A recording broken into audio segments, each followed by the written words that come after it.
May 19, 1943. Waters off Kyushu, Japan.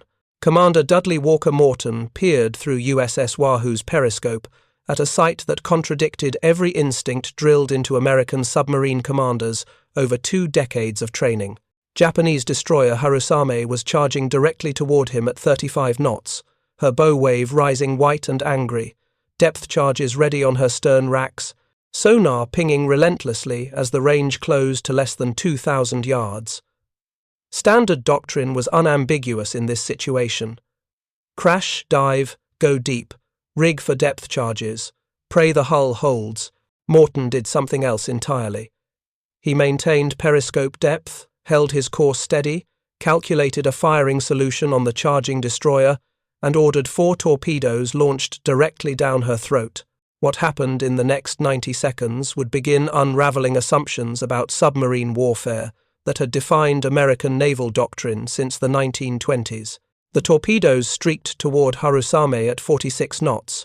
If you're enjoying this deep dive into the story, hit the subscribe button and let us know in the comments from where in the world you are watching from today. Her lookouts spotted the wakes too late. 1 torpedo struck her bow, a second hit amidships. The destroyer broke apart and sank in less than 3 minutes, taking most of her crew to the bottom. Morton had just demonstrated that the predator could become prey, that the hunter could be hunted, that everything the Navy had taught about destroyers being untouchable was wrong. But this moment didn't emerge from vacuum. To understand why Morton's decision represented such a radical break with doctrine, you must first understand what American submarines were supposed to do when they encountered destroyers, and why those assumptions had been built on foundations of sand. In 1921, when the Washington Naval Treaty imposed strict limits on battleship construction, naval strategists throughout the world began reconsidering the submarine's role in future conflicts. The Germans had used U-boats devastatingly against merchant shipping during the Great War, bringing Britain close to starvation by 1917. Yet American doctrine evolved differently. The United States Navy, focused on a potential Pacific War against Japan, envisioned submarines primarily as fleet scouts and auxiliary units supporting battleship actions. Pre-war submarine doctrine emphasized reconnaissance over attack. Submarines would locate enemy fleets, report their positions, and occasionally attack major warships when opportunity presented itself with minimal risk. During fleet exercises throughout the 1920s and 30s, submarine commanders earned praise for remaining undetected, not for aggressive tactics. The institutional culture rewarded caution. Officers who surfaced at night during exercises faced immediate relief. Those who took unnecessary risks earned reputations as reckless. The reasoning seemed sound at the time. Submarines in the 1920s and 30s were fundamentally limited machines. They operated primarily on the surface, diving only to hide or attack. Submerged endurance rarely exceeded 24 hours before batteries required recharging. Maximum underwater speed was perhaps 8 or 9 knots, far slower than any surface warship. Torpedoes were expensive, often unreliable, and carried in limited numbers. Most critically, destroyers represented the submarine's natural enemy. These fast, maneuverable warships carried depth charges, hydrophones for underwater detection, and crews trained specifically in anti-submarine warfare. A destroyer could outrun any submarine on the surface, could turn inside a submarine's torpedo-firing arc, and could drop patterns of depth charges that would crush a submarine's pressure hull if detonated close enough. The tactical mathematics seemed obvious. Submarines should avoid destroyers whenever possible. This doctrine was reinforced through 2 decades of peacetime exercises. Young submarine officers learned to treat destroyer encounters as survival situations. If detected by a destroyer, the proper response was immediate crash dive to maximum depth, rigging for silent running, and hoping the destroyer's sonar lost contact.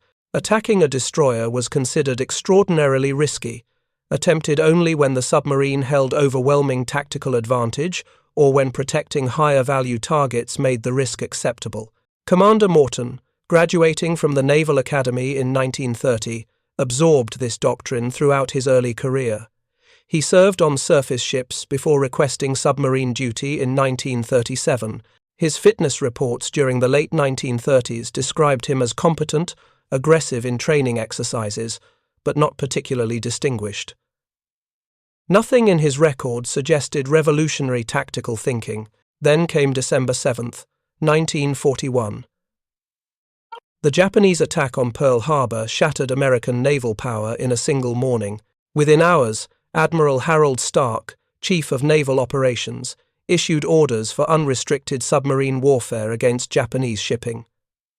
This represented a complete reversal of pre-war doctrine. Submarines were no longer fleet scouts operating under prize rules. They were commerce raiders authorized to sink any Japanese vessel without warning. But changing the mission on paper didn't automatically change the culture or tactics developed over 20 years. Early war patrols in 1942 revealed how deeply ingrained the cautious approach had become. Submarine commanders filed patrol reports describing multiple opportunities to attack that they passed up because conditions weren't ideal. Some skippers spent entire patrols without firing a single torpedo, despite operating in target-rich waters. Admiral Thomas Withers, commander of Submarine's Pacific Fleet in 1942, faced a crisis. The Navy was losing the war in the Pacific. Every Japanese transport that reached its destination delivered troops, supplies, and equipment that made eventual American victory more costly. Yet, American submarines, theoretically positioned to strangle Japanese logistics, were achieving minimal results. Withers began relieving commanding officers at an unprecedented rate. Nearly 30% of submarine skippers lost their commands during 1942 for insufficient aggression or inability to achieve results. The reliefs were professionally devastating but operationally necessary. The Navy desperately needed combat-ready commanders willing to take calculated risks. Among the officers who survived this culling and earned recognition for aggressive action was Commander Morton. He had served as executive officer on USS Dolphin and USS R5, before receiving command of USS Wahoo, a Gato-class submarine, in August 1942. His first war patrol as commanding officer, departing from Brisbane in November 1942, demonstrated the aggressive instincts that would define his approach. Wahoo's first patrol took her into the heavily defended waters around New Britain. Morton conducted multiple attacks despite challenging conditions. He sank the Japanese transport Kamoi Maru and damaged several other vessels. More significantly, he demonstrated willingness to press attacks when other commanders might have withdrawn. His patrol report reflected confidence and determination that caught Admiral Withers's attention. But it was Wahoo's second war patrol, beginning in January 1943, that established Morton's reputation and began the tactical revolution that would transform American submarine warfare against destroyers. The patrol started with a new dynamic aboard Wahoo. Morton had requested a specific executive officer, Lieutenant Richard O'Kane, a brilliant naval officer with exceptional fire control skills. The two men developed an unusual operating procedure. Rather than Morton remaining at the periscope during attacks, calculating firing solutions while simultaneously observing the target, O'Kane would handle the periscope observations, while Morton positioned himself at the plotting table, where he could maintain complete tactical awareness of the entire situation. This division of labor freed Morton to think strategically, rather than getting fixated on the immediate periscope view. It allowed faster decision-making and more creative tactical responses. The benefits would become apparent during multiple engagements throughout the patrol. On January 16, 1943, Wahoo entered Wewak Harbour on the northern coast of New Guinea. Intelligence reports indicated Japanese shipping used the harbour as a staging area. Morton made the audacious decision to penetrate the harbour itself, rather than waiting outside in deeper water. The approach required navigating through narrow, shallow waters where a submarine had minimal room to maneuver or dive if detected. Inside Wewak Harbour, Wahoo found a Japanese convoy. Morton attacked immediately, firing multiple torpedo spreads. The engagement became chaotic as escorts counterattacked, and Morton maneuvered Wahoo through the confined harbour while conducting surface attacks and crash dives. Over several hours, Wahoo sank multiple transports while dodging depth charges and gunfire from shore batteries. But the engagement that would change everything occurred on January 24, 1943, as Wahoo attempted to exit the Vitiaz Strait between New Britain and New Guinea. A Japanese destroyer detected the submarine and turned to attack at high speed. This was precisely the scenario that pre-war doctrine said submarines must avoid. The destroyer held every advantage: speed, maneuverability, weapons specifically designed to kill submarines. Morton faced a decision with perhaps 30 seconds available for analysis. He could crash dive and hope to evade. He could surface and attempt to outrun the destroyer, gambling that Wahoo's deck gun might hold off the enemy long enough to reach deeper water. Or he could do what no doctrine manual suggested: turn toward the destroyer and attack. Morton chose the third option. He recognized that a charging destroyer committed to a predictable course for critical seconds. The destroyer captain had to maintain heading to close range and deploy depth charges effectively. This created a brief window where the destroyer presented its narrowest profile, but ran on a course that could be calculated precisely. If torpedoes could be launched with perfect timing down that course, the destroyer's own speed would carry it directly into the spread before lookouts could spot the wakes and maneuver to evade. The tactic required steady nerves and precise calculations. Morton ordered O'Kane to maintain observations through the periscope while he worked the firing solution. The range closed rapidly: 1,500 yards, 1,200, 1,000. At 800 yards, Morton fired 4 torpedoes in a tight spread with slight angular separation between them. Then he ordered crash dive. As Wahoo descended, the crew heard 2 massive explosions. The destroyer had taken at least 2 torpedo hits. Post-war Japanese records would later identify the destroyed vessel as either Harusame or another destroyer operating in that area during January 1943. The exact identification remains debated among historians, but what matters is that Morton had sunk a destroyer using a method that contradicted everything American submarine commanders had been taught. Wahoo returned to Pearl Harbor on February 7, 1943. Morton's patrol report created immediate sensation throughout the submarine force. He had penetrated an enemy harbor, sunk multiple transports, and, most remarkably, destroyed a destroyer in a head-on engagement. Admiral Charles Lockwood, who had replaced Withers as Commander Submarines Pacific, recognized that Morton had discovered something significant. The traditional assumption that submarines should always evade destroyers was based on the premise that destroyers held overwhelming advantages. But Morton had identified a specific tactical scenario where those advantages inverted. A destroyer charging at attack speed became predictable. Its commitment to close range prevented evasive maneuvering during the critical seconds when torpedoes closed the distance. The submarine, though slower and less maneuverable overall, held the initiative in that specific moment. Lockwood ordered Morton's patrol report distributed throughout the submarine force with annotations highlighting the destroyer engagement. Other submarine commanders began studying the technique. Questions emerged immediately. What was the optimal firing range? How many torpedoes should be used? What spread angle worked best?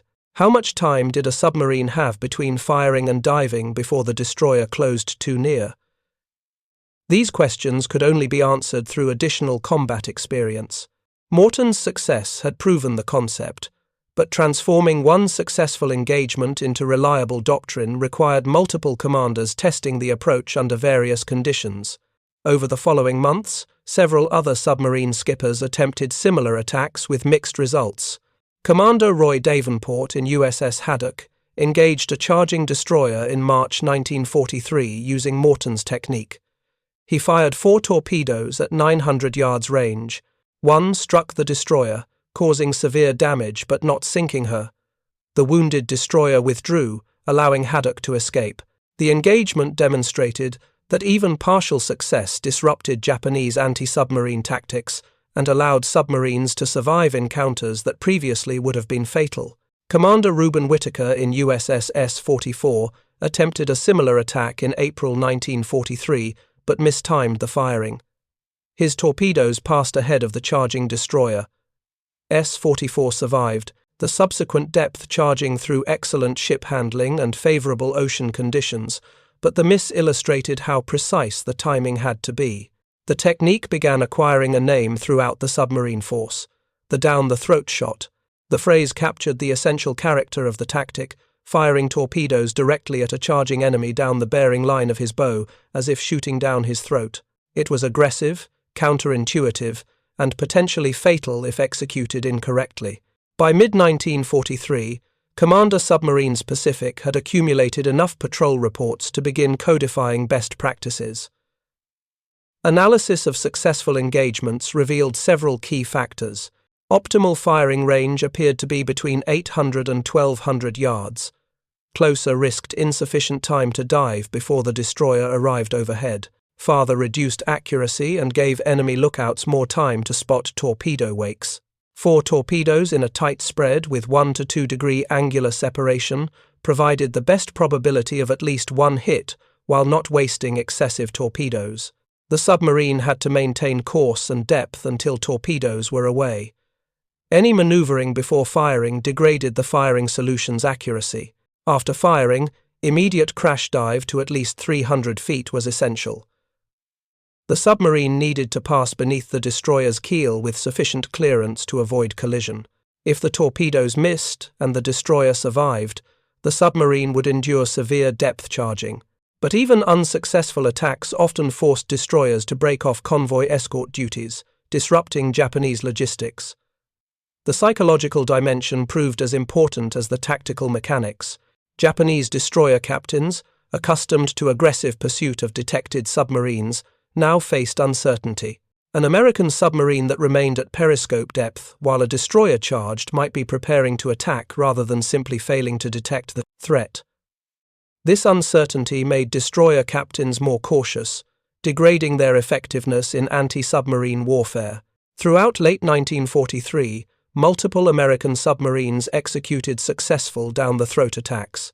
Commander Samuel Dealey in USS Harder became perhaps the most famous practitioner of the technique, eventually sinking 5 destroyers during a single patrol in June 1944.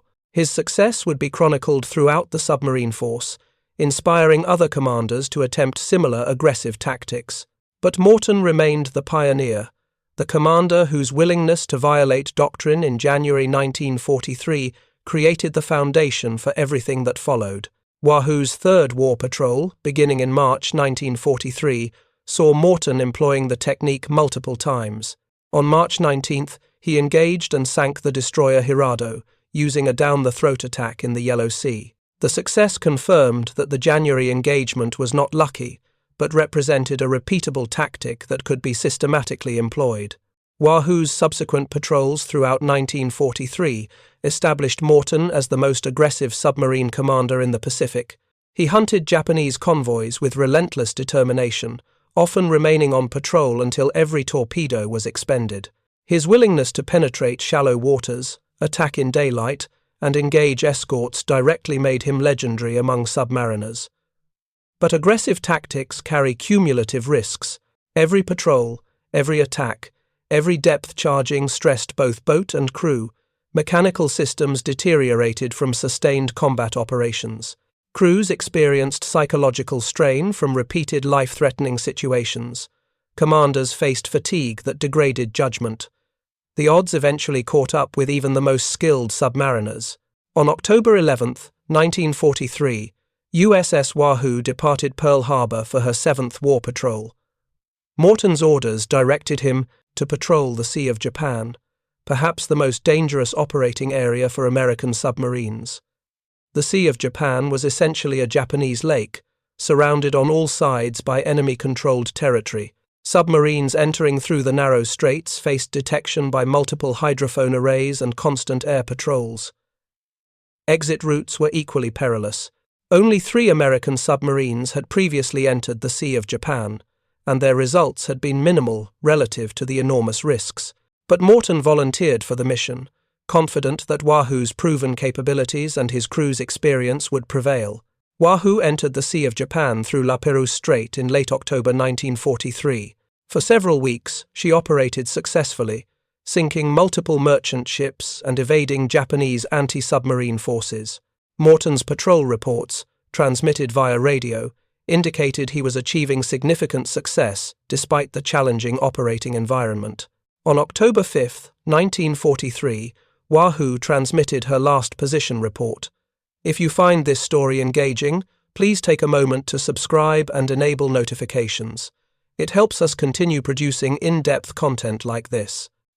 She was preparing to exit the Sea of Japan through Tsushima Strait, the narrow passage between Japan and Korea.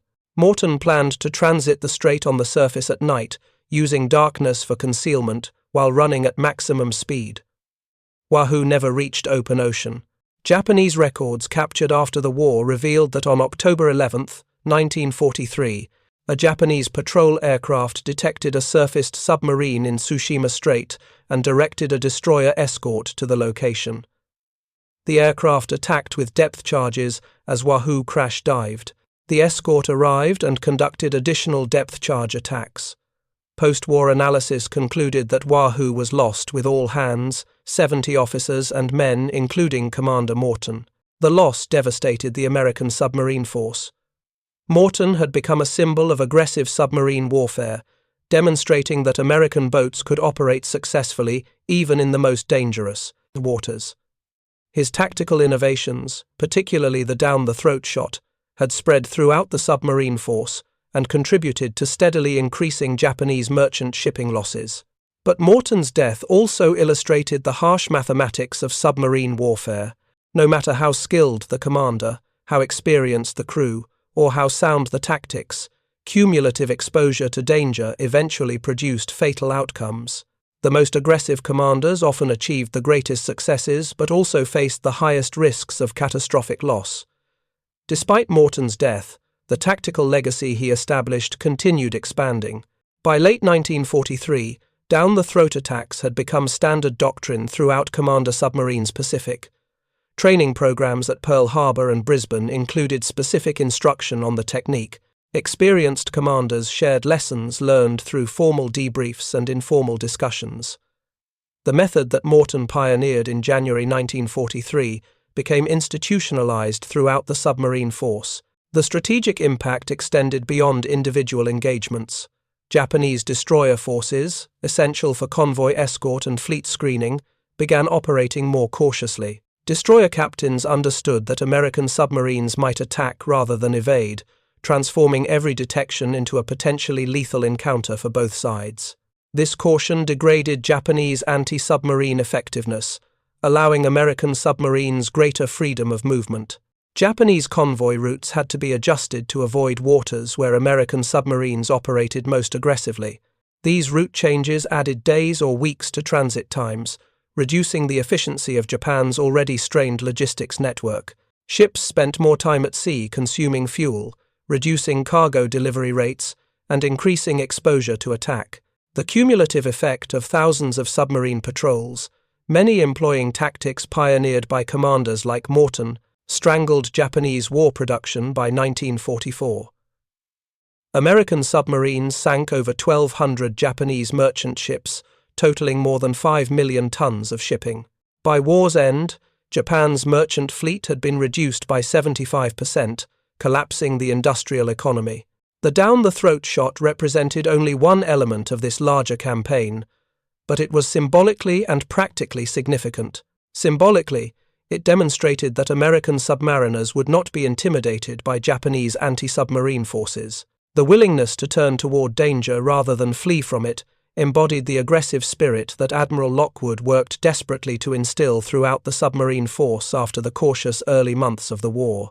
Practically, the technique achieved measurable results.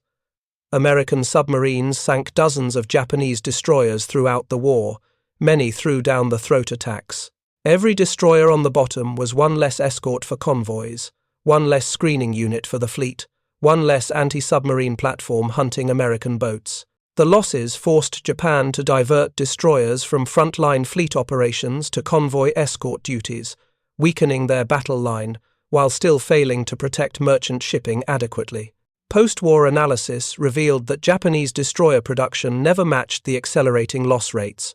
Japan built approximately 60 destroyers from 1942 through 1945, but lost over 130 during the same period. American submarines accounted for a significant portion of those losses. The destroyer shortage became acute by late 1944, contributing to Japanese inability to defend convoy routes effectively. The tactical revolution that began with Morton's January 1943 engagement against Harusame rippled through multiple dimensions of Pacific naval warfare.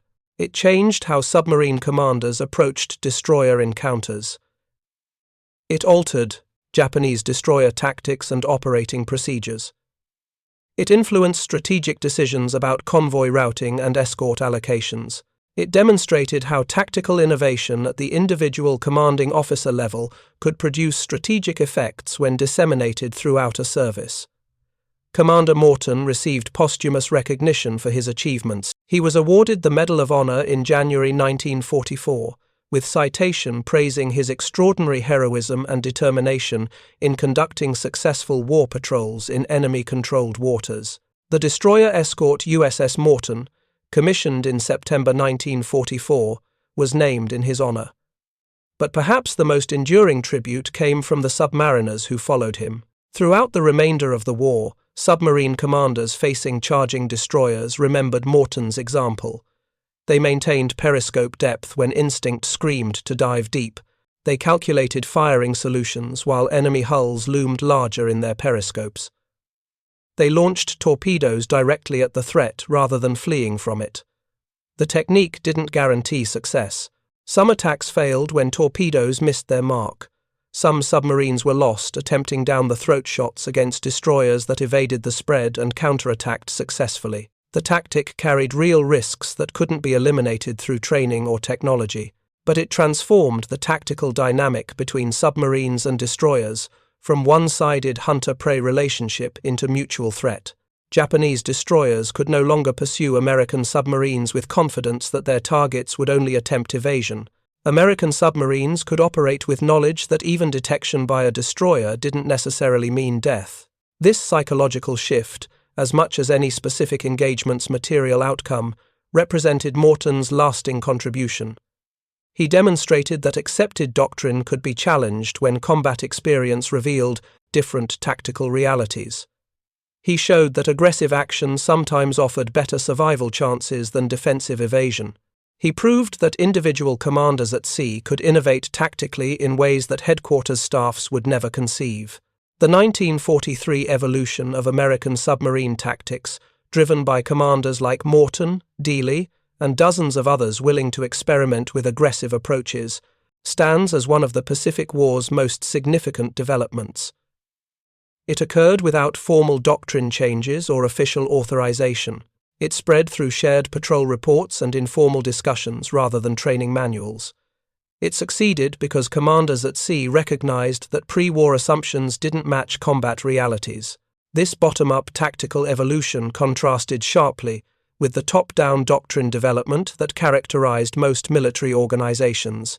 The Navy's willingness to allow and even encourage such innovation reflected Admiral Lockwood's leadership style and the submarine force's relatively small, close-knit culture, where information could spread rapidly through personal networks. The down-the-throat shots development also illustrated how warfare drives tactical evolution through natural selection. Cautious commanders who rigidly followed pre-war doctrine achieved poor results and were relieved.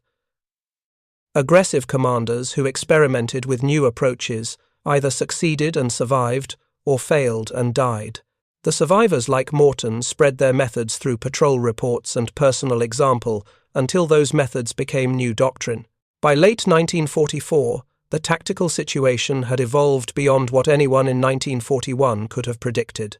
American submarines hunted throughout Japanese-controlled waters with relative freedom. Japanese convoys operated under constant threat.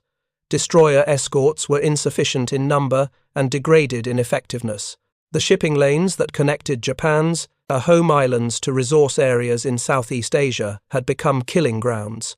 The strategic blockade that American submarines enforced by 1944 strangled Japanese war production more effectively than the combined bomber offensive strangled German production.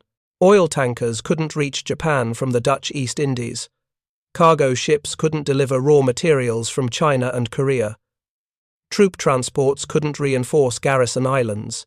The Japanese economy, dependent on maritime transportation, collapsed despite still controlling vast territory across Asia and the Pacific.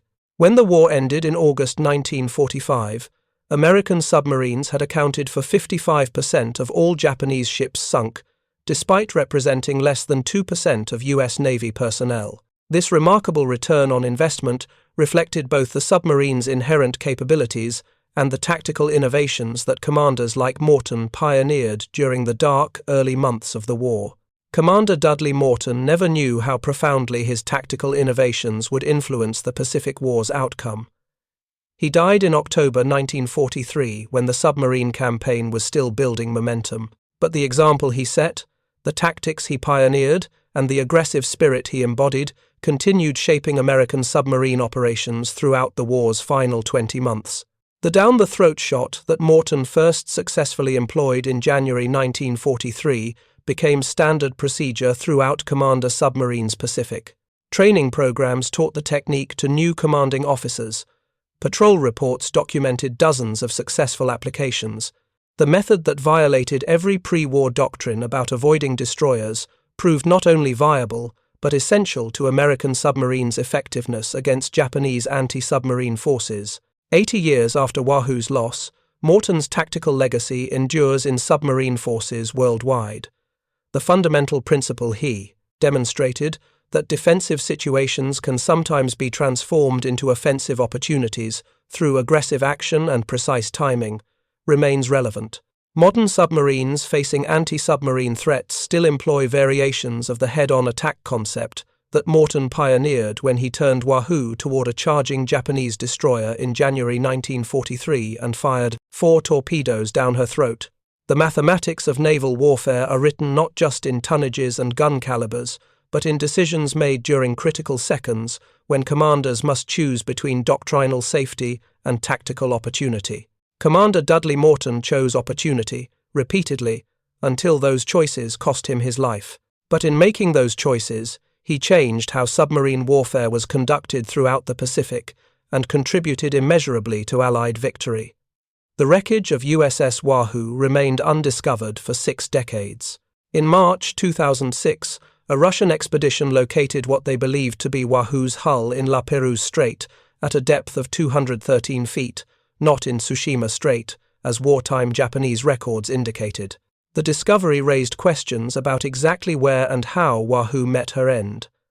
Subsequent analysis of Japanese records revealed confusion in wartime reporting, with multiple incidents possibly conflated or misidentified.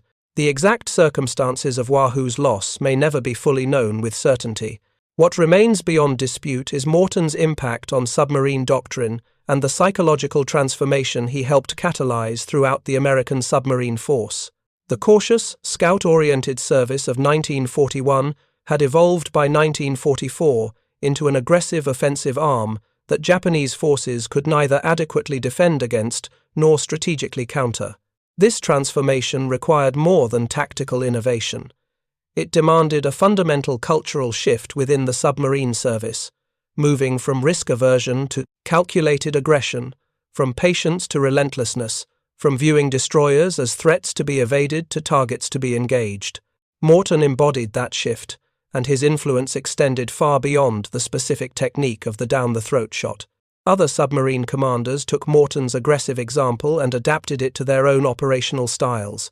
Commander Richard O'Kane, who had served as Morton's executive officer during Wahoo's most successful patrols, received command of USS Tang in October 1943. O'Kane would become the most successful American submarine commander of the war, measured by tonnage sunk, credited with destroying over 90,000 tons of Japanese shipping across 5 war patrols. O'Kane employed down-the-throat shots multiple times during Tang's patrols, successfully engaging destroyers that detected his submarine. On June 24, 1944, during Tang's 3rd war patrol, O'Kane fired torpedoes at a charging Japanese destroyer from less than 900 yards range. The destroyer exploded and sank rapidly. The aggressive approach that O'Kane learned serving under Morton became the foundation for his own tactical methods. Commander Eugene Fluckey in USS Barb represented another commander, influenced by the tactical revolution Morton pioneered. Fluckey earned the Medal of Honor for extraordinarily aggressive operations, including penetrating harbors, conducting surface gun actions, and engaging escorts directly. His patrol reports cited Morton's example explicitly as inspiration for aggressive tactics that contradicted pre-war doctrine but achieved remarkable results. The submarine forces culture evolved to celebrate aggressive commanders while maintaining necessary emphasis on survival and sound judgment. Admiral Lockwood walked a careful line between encouraging aggression and preventing reckless behavior that would waste boats and crews without commensurate results. His guidance to commanding officers emphasized calculated risk-taking based on tactical advantage rather than blind aggression, regardless of circumstances. Post-war analysis revealed the strategic calculus behind submarine operations in the Pacific. American submarines represented less than 2% of Navy personnel, but accounted for 55% of Japanese merchant shipping losses and 30% of Japanese naval vessel losses. This extraordinary return on investment validated the aggressive tactical approach that commanders like Morton pioneered against substantial institutional resistance during the war's early months. The Japanese perspective on American submarine operations evolved throughout the war as well. Early Japanese naval doctrine underestimated American submarine capabilities, assuming that American submariners would operate cautiously and avoid combat with escorts. This assumption proved catastrophically wrong, as American submarines demonstrated increasing aggression and tactical skill. Japanese anti-submarine warfare doctrine struggled to adapt to American tactical evolution. Destroyer captains trained to pursue detected submarines aggressively found themselves facing counterattacks rather than fleeing targets. The psychological impact degraded Japanese anti-submarine effectiveness, even beyond the material losses inflicted by successful down-the-throat attacks. Japanese convoy escort procedures became increasingly conservative by late 1943. Escorts maintained greater distances from convoys to allow more reaction time if submarines attacked. Destroyers became more cautious about pursuing detected submarines into areas where tactical conditions favored submarine counterattack. These defensive adjustments reduced Japanese anti-submarine effectiveness, while American submarine operations expanded in scope and intensity. The strategic consequences manifested throughout Japan's war economy. Oil imports from the Dutch East Indies dropped from 3.7 million barrels in 1942 to virtually nothing by mid-1945. Raw material imports from Southeast Asia and China collapsed. Food shipments from Korea and Manchuria were disrupted. The home islands faced starvation and industrial shutdown, despite Japan still controlling vast territories across Asia and the Pacific. American submarine commanders understood they were conducting strategic warfare, not merely tactical engagements. Every tanker sunk meant less fuel for Japanese aircraft and ships. Every cargo vessel destroyed reduced industrial production. Every troop transport sunk weakened Japanese garrisons. The cumulative effect of thousands of submarine patrols strangled Japan's ability to sustain its war effort. The down-the-throat shot represented one element of this larger strategic campaign, but its symbolic importance exceeded its direct material impact. The tactic demonstrated that American submariners would not be intimidated by Japanese escorts, that aggressive action could succeed where defensive evasion might fail, and that tactical innovation could overcome apparent disadvantages in firepower and speed. Morton's willingness to challenge accepted doctrine, to experiment with aggressive approaches despite institutional resistance, and to maintain offensive spirit even in defensive situations, established a template that influenced submarine operations throughout the Pacific War and beyond. His tactical innovations spread through informal networks of submariners, sharing experiences and patrol reports, rather than through formal doctrine changes imposed by headquarters staff. This bottom-up evolution of tactics reflected the submarine service's relatively small size and tight-knit culture. Submarine commanders knew each other personally, shared drinks at officers' clubs between patrols, and discussed tactical approaches in informal settings where hierarchical barriers were reduced. Successful innovations spread rapidly through these personal networks, accelerating tactical evolution beyond what formal doctrine development processes could achieve. The human cost of this aggressive approach was substantial. American submarines suffered the highest casualty rate of any branch of the U.S. military during World War II. 52 submarines were lost, taking 3,500 officers and men to the bottom. The casualty rate exceeded 20%, reflecting the extraordinary dangers of submarine warfare, even with tactical advantages and technological superiority. Commander Morton's death represented one loss among thousands, but his influence on submarine warfare extended far beyond his personal fate. The tactics he pioneered, the aggressive spirit he embodied, and the example he set for other commanders shaped American submarine operations throughout the war's final years and influenced submarine doctrine for decades afterward. Modern submarine forces still study the down-the-throat shot as an example of how tactical innovation can transform apparent disadvantages into opportunities. The fundamental principle that Morton demonstrated, maintaining offensive initiative even when facing superior enemy forces through precise timing and aggressive action, remains relevant in contemporary naval warfare.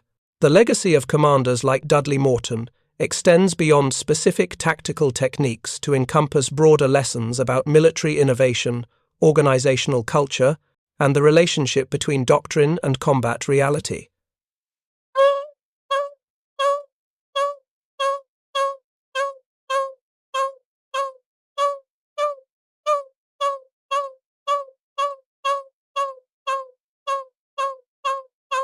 Pre-war doctrine reflected assumptions that combat experience revealed as flawed. Commanders at sea recognized these flaws and adapted their tactics accordingly. Organizations willing to learn from combat experience and modify doctrine based on operational results achieved superior performance compared to those rigidly adhering to pre-war assumptions. The American submarine forces' transformation from cautious fleet scouts in December 1941 to aggressive commerce raiders by late 1942 demonstrated organizational adaptability under pressure.